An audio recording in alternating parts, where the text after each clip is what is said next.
हाँ, रावण ने हनुमान को आग लगाने का आदेश दिया था, लेकिन यह उसकी मां ने नहीं, बल्कि रावण ने खुद दिया था। जब हनुमान सीता माता की खोज में लंका गए और अशोक वाटिका में उनसे मिले, तो रावण के सैनिकों ने उन्हें पकड़ लिया। रावण ने हनुमान को दंड देने का फैसला किया और उनकी पूंछ में आग लगाने का आदेश दिया। विस्तार में। हनुमान सीता माता से मिलने के बाद लंका में उत्पात मचा रहे थे और रावण के पुत्र अक्षय कुमार को मार डाला था। रावण ने हनुमान को बंदी बनाने के बाद उन्हें मारने का फैसला किया, लेकिन विभीषण ने उन्हें ऐसा करने से रोका क्योंकि यह उचित नहीं था।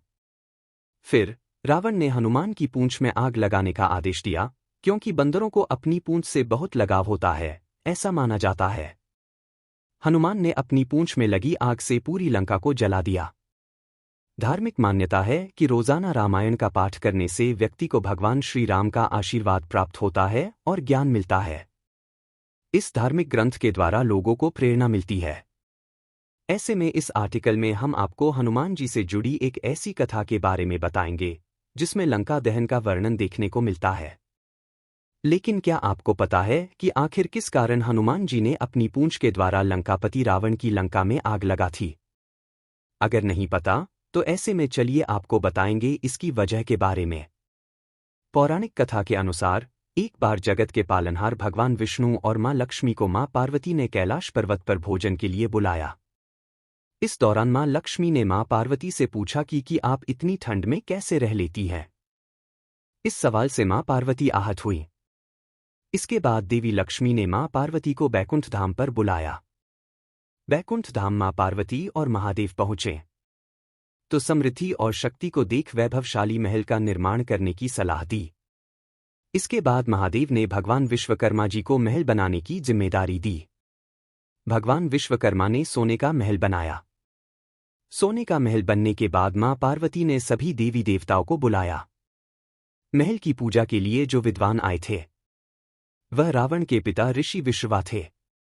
महल को देखकर वह चकाचौंध रह गए और उन्होंने महादेव से महल को दान में मांग लिया। उनके कहने पर शिव जी ने महल को दान में दे दिया, जिसके बाद मां पार्वती ने दुखी होकर ऋषि विश्रवा को महल को जलाने का श्राप दे दिया। श्राप की वजह से ही बजरंगबली ने सोने की लंका में आग लगाई थी। हनुमान सर्वशक्तिमान और सर्वज्ञ हैं। हनुमान के बगैर न तो राम है और न रामायण। राम रावण युद्ध में हनुमान जी ही एकमात्र अजेय योद्धा थे जिन्हें कोई भी किसी भी प्रकार से क्षति नहीं पहुंचा पाया था। यूं तो हनुमान जी के पराक्रम, सेवा, दया और दूसरों का दंभ तोड़ने की हजारों गाथाएं हैं, लेकिन हमने कुछ प्रचलित और चुनिंदा का ही वर्णन किया है।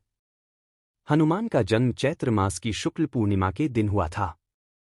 हनुमान के जन्म स्थान के बारे में कुछ भी निश्चित नहीं है। मध्य प्रदेश के आदिवासियों का कहना है कि हनुमान जी का जन्म रांची जिले के गुमला परमंडल के ग्राम अंजन में हुआ था। कर्नाटकवासियों की धारणा है कि हनुमान जी कर्नाटक में पैदा हुए थे। कर्नाटक के पंपा और हम्पी में किष्किंधा के ध्वंसावशेष अब भी देखे जा सकते हैं। हनुमान जी का जन्म कैसे हुआ, इस विषय में भी भिन्न मत हैं। एक मान्यता है कि एक बार जब मारुति ने अंजनी को वन में देखा तो वे उस पर मोहित हो गए। उन्होंने अंजनी से संयोग किया और वे गर्भवती हो गईं। एक अन्य मान्यता है कि वायु ने अंजनी के शरीर में कान के माध्यम से प्रवेश किया और वे गर्भवती हो गईं। एक अन्य कथा के अनुसार महाराज दशरथ ने पुत्रेष्टि यज्ञ से प्राप्त जो हवि अपनी रानियों में बांटी थी उसका एक भाग गरुड़ उठाकर ले गया और उसे उस स्थान पर गिरा दिया जहां अंजनी पुत्र प्राप्ति के लिए तपस्या कर रही थी। हवि खा लेने से अंजनी गर्भवती हो गईं और कालांतर में उन्होंने हनुमान जी को जन्म दिया। हनुमान की यह दशा देखकर पवनदेव को क्रोध आया। उन्होंने उसी क्षण अपनी गति रोक ली। इससे कोई भी प्राणी सांस न ले सका और सब पीड़ा से तड़पने लगे। ऐसे में ब्रह्मा जी सहित सारे सुर, असुर, यक्ष, किन्नर आदि सभी वायुदेव के पास गए। वे मूर्छित हनुमान को गोद में लिए उदास बैठे थे। जब ब्रह्मा जी ने हनुमान की मूर्छा को भंग किया, तब पवनदेव ने प्रसन्न होकर फिर से संसार में वायु का संचार कर दिया। तब ब्रह्मा जी ने वरदान दिया कि कोई भी शस्त्र हनुमान के अंग को छेद नहीं सकता। सूर्यदेव ने कहा कि मैं इसे अपने तेज का शतांश देता हूं। वरुण ने कहा कि मेरे पास और जल से यह बालक सदा सुरक्षित रहेगा। यमदेव ने अवध्य और निरोग रहने का आशीर्वाद दिया। यक्षराज कुबेर, विश्वकर्मा आदि देवों ने भी अमोघ वरदान दिए। इंद्र ने कहा कि इसका शरीर वज्र से भी कठोर होगा और मेरे वज्र का भी इस पर कोई प्रभाव नहीं पड़ेगा। इसकी ठुड्डी हनु वज्र से टूट गई थी, इसलिए आज से इसका नाम हनुमान होगा। हनुमान की यह दशा देखकर पवनदेव को क्रोध आया। उन्होंने उसी क्षण अपनी गति रोक ली। इससे कोई भी प्राणी सांस न ले सका और सब पीड़ा से तड़पने लगे। ऐसे में ब्रह्मा जी सहित सारे सुर, असुर, यक्ष, किन्नर आदि सभी वायुदेव के पास गए। वे मूर्छित हनुमान को गोद में लिए उदास बैठे थे।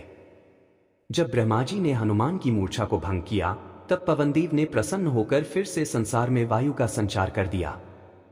तब ब्रह्मा जी ने वरदान दिया कि कोई भी शस्त्र हनुमान के अंग को छेद नहीं सकता। सूर्यदेव ने कहा कि मैं इसे अपने तेज का शतांश देता हूं। वरुण ने कहा कि मेरे पास और जल से यह बालक सदा सुरक्षित रहेगा। यमदेव ने अवध्य और निरोग रहने का आशीर्वाद दिया। यक्षराज कुबेर, विश्वकर्मा आदि देवों ने भी अमोघ वरदान दिए। इंद्र ने कहा कि इसका शरीर वज्र से भी कठोर होगा और मेरे वज्र का भी इस पर कोई प्रभाव नहीं पड़ेगा। इसकी ठुड्डी हनु वज्र से टूट गई थी, इसलिए आज से इसका नाम हनुमान होगा। मेघनाद से युद्ध, पुत्र अक्षय का वध हो गया। यह सुनकर रावण क्रोधित हो उठा और उसने अपने बलवान पुत्र मेघनाद को भेजा। उससे कहा कि उस दुष्ट को मारना नहीं, उसे बांध लाना। उस बंदर को देखा जाए कि कहां का है। हनुमान जी ने देखा कि अब की बार भयानक योद्धा आया है। मेघनाद तुरंत ही समझ गया कि यह कोई मामूली वानर नहीं है, तो उसने ब्रह्मास्त्र का प्रयोग किया। तब हनुमान जी ने मन में विचार किया कि यदि ब्रह्मास्त्र को नहीं मानता हूं तो उसकी अपार महिमा मिट जाएगी। तब ब्रह्मबाण से मूर्छित होकर हनुमान जी वृक्ष से नीचे गिर पड़े। जब मेघनाद ने देखा कि हनुमान जी मूर्छित हो गए हैं, तब वह उनको नागपाश से बांधकर ले गया।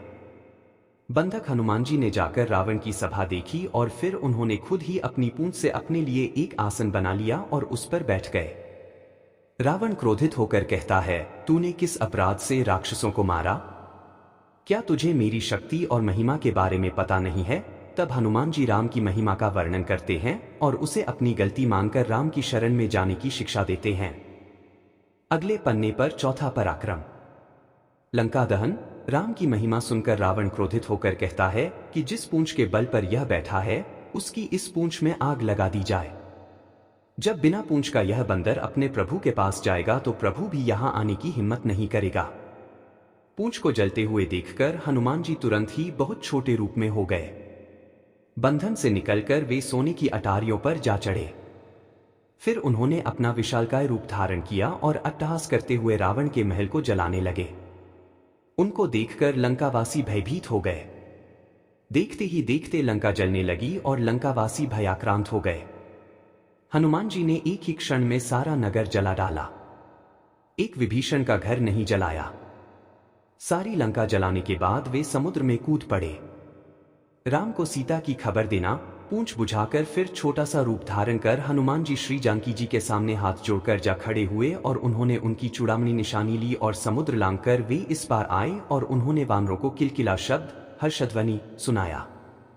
विभीषण का राम के पास आना। जब हनुमान जी सीता माता को ढूंढते ढूंढते विभीषण के महल में चले जाते हैं। विभीषण के महल पर वे राम का चिन्ह अंकित देखकर प्रसन्न हो जाते हैं। वहां उनकी मुलाकात विभीषण से होती है। विभीषण उनसे उनका परिचय पूछते हैं और वे खुद को रघुनाथ का भक्त बताते हैं। हनुमान और विभीषण का लंबा संवाद होता है और हनुमान जी जान जाते हैं कि यह काम का व्यक्ति है। इसके बाद जिस समय श्रीराम लंका पर चढ़ाई करने की तैयारी कर रहे होते हैं, उस दौरान विभीषण का रावण से विवाद चल रहा होता है। अंत में विभीषण महल को छोड़कर राम से मिलने को आतुर होकर समुद्र के इस पार आ जाते हैं।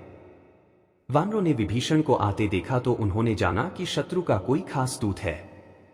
कोई भी विभीषण पर विश्वास नहीं करता है। सुग्रीव कहते हैं, हे रघुनाथ जी, सुनिए, रावण का भाई मिलने आया है। प्रभु कहते हैं, हे मित्र, तुम क्या समझते हो? वानरराज सुग्रीव ने कहा, हे नाथ, राक्षसों की माया जानी नहीं जाती। यह इच्छानुसार रूप बदलने वाला न जाने किस कारण आया है। ऐसे में हनुमान जी सभी को दिलासा देते हैं और राम भी कहते हैं कि मेरा प्रण है कि शरणागत के भय को हर लेना चाहिए। इस तरह हनुमान जी के कारण ही श्री राम विभीषण का मिलन सुनिश्चित हो पाया।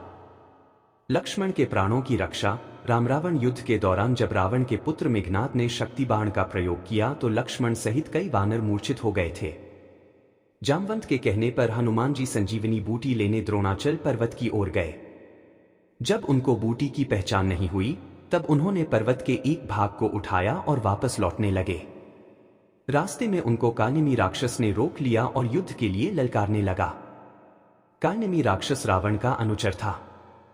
रावण के कहने पर ही कालनेमी हनुमान जी का रास्ता रोकने गया था, लेकिन राम भक्त हनुमान उसके छल को जान गए और उन्होंने तत्काल उसका वध कर दिया। अगले पन्ने पर 7वां पराक्रम।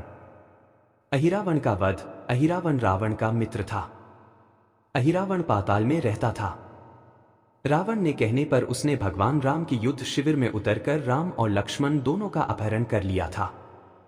दोनों को वह पाताल लोक लेकर गया और वहां उसने दोनों को बंधक बनाकर रख लिया। उनके अपहरण से वानर सेना भयभीत व शोकाकुल हो गई, लेकिन विभीषण ने यह भेद हनुमान के समक्ष प्रकट कर दिया कि कौन अपहरण करके ले जा सकता है। तब हनुमान जी राम लक्ष्मण को अपहरण से छुड़वाने के लिए पातालपुरी पहुंच गए। वहां उन्होंने देखा कि उनके ही रूप जैसा कोई बालक पहरा दे रहा है। उसका नाम मकरध्वज था। मकरध्वज हनुमान जी का ही पुत्र था। मकरध्वज के संबंध में ज्यादा जानकारी के लिए आगे क्लिक करें। मकरध्वज। हनुमान जी ने अहिरावण का वध कर प्रभु श्रीराम और लक्ष्मण को मुक्त कराया और मकरध्वज को पाताल लोक का राजा नियुक्त करते हुए उसे धर्म के मार्ग पर चलने की प्रेरणा दी। वे राम लक्ष्मण दोनों को अपने कंधे पर बिठाकर पुनः युद्ध शिविर में लौट गए। सत्यभामा, गरुड़ और सुदर्शन का घमंड चूर करना। भगवान श्री कृष्ण को विष्णु का अवतार माना जाता है।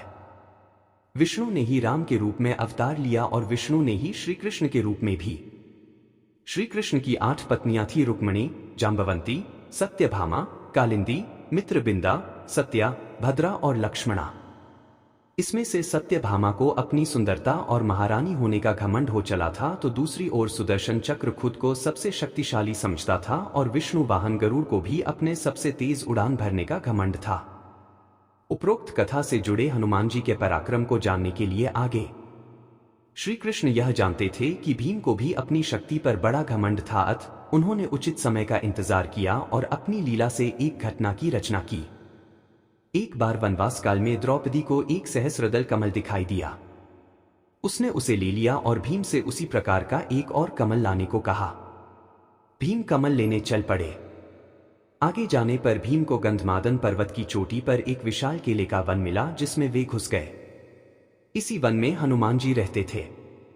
उन्हें भीम के आने का पता लगा तो उन्होंने सोचा कि अब आगे स्वर्ग के मार्ग में जाना भीम के लिए हानिकारक होगा। वे भीम के रास्ते में लेट गए। भीमसेन ने वहां पहुंचकर हनुमान से मार्ग देने के लिए कहा तो वे बोले, यहां से आगे यह पर्वत मनुष्यों के लिए अगम्य है, अतः यहीं से लौट जाओ। भीम ने कहा, मैं मरूं या बचूं, तुम्हें क्या? तुम जरा उठकर मुझे रास्ता दे दो। हनुमान बोले, रोग से पीड़ित होने के कारण उठ नहीं सकता, तुम मुझे लांग कर चले जाओ। भीम बोले, परमात्मा सभी प्राणियों की देह में है, किसी को लांग कर उसका अपमान नहीं करना चाहिए। तब हनुमान बोले, तो तुम मेरी पूंछ पकड़कर हटा दो और निकल जाओ। भीम ने हनुमान की पूंछ पकड़कर जोरों से खींची, किंतु वह नहीं हिली। भीम का मुंह लज्जा से झुक गया।